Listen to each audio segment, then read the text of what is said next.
Hey everybody, I'm fairly satisfied with how I have my helm set up, and I thought I'd share it with Simply you a all. tablet that runs Navionics, and I like this because it gives me a different view from the Garmin charts that I use as well, showing depth, and you can set different contours and things like that. So I glanced between the two when underway.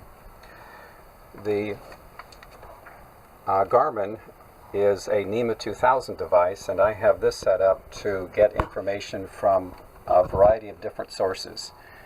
It gets information from the engine, from the Raymarine, and also from the AIS that I have set up with the standard Horizon GX2200.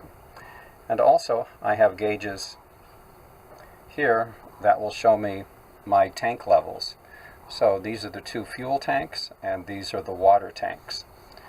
It's always been a frustration having to go down below and holler back and forth, is the water tank full or not, and how much do we have in it. So this shows directly on the screen here what the fuel and water tank levels are.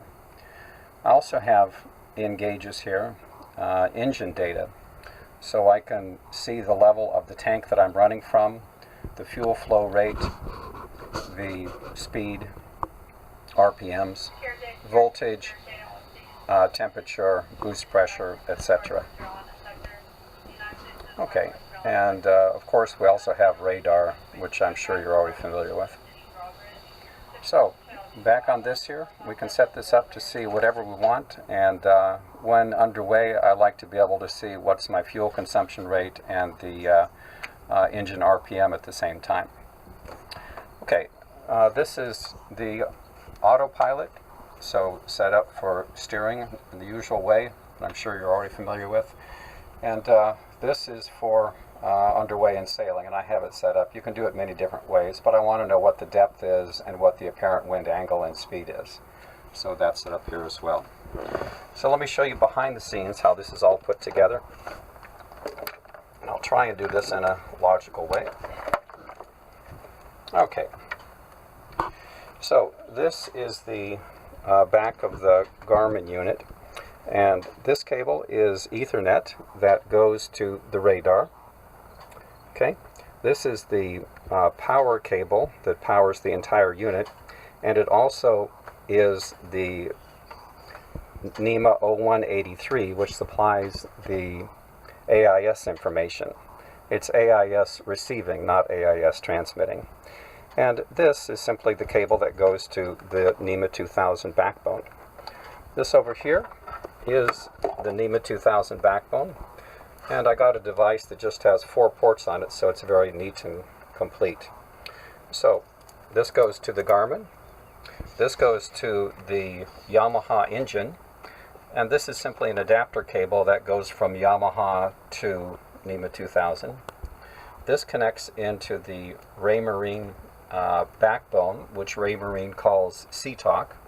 The only difference between C-Talk and NEMA 2000 is the pin configuration. So it's just an adapter cable that goes from the C-Talk backbone over to the NEMA 2000. It's just an adapter cable. And this last one here is the Albi combo. This device allows the connection of analog inputs.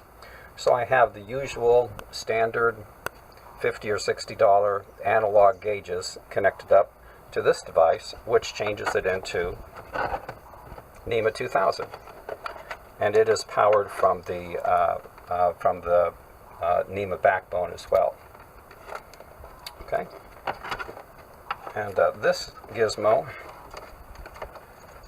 is a connector from the very old and pretty reliable Raymarine devices. So the wind sensor, the speed paddle wheel, and also the depth sensor.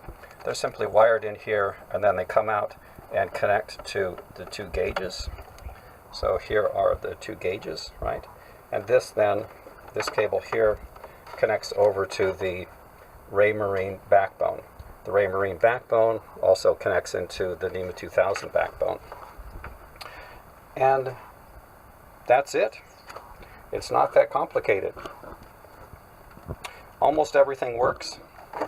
There's a couple of quirks, of course, but all in all, I'm pretty satisfied with the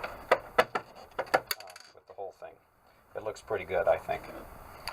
So I'll follow this up with a video of the wiring diagram for everything so you can make sense of that as well.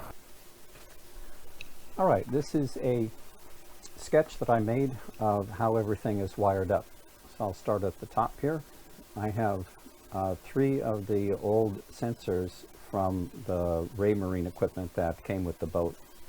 Some of this stuff is really, really old, but it's still functioning. So this is the depth and temp sensor.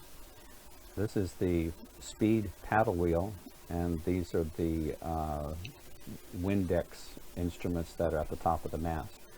They're all connected with regular analog cables into something that Raymarine calls their ITC5.